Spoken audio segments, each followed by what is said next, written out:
Today we're gonna unbox Wood Machine and headphones.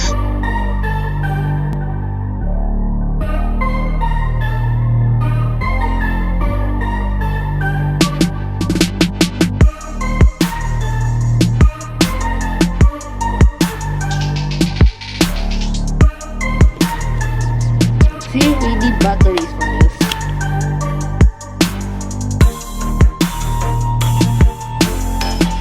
Wait, let's go public original.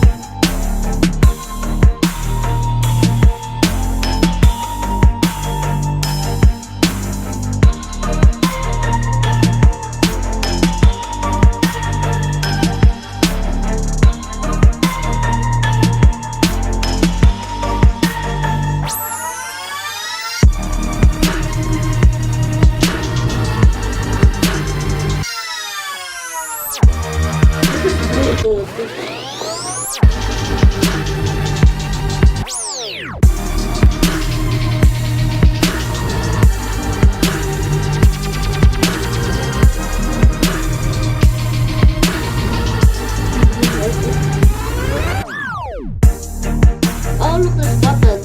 Yeah, I know. Oh, you can attach a thing if you want to. Oh, that's a charger. Okay.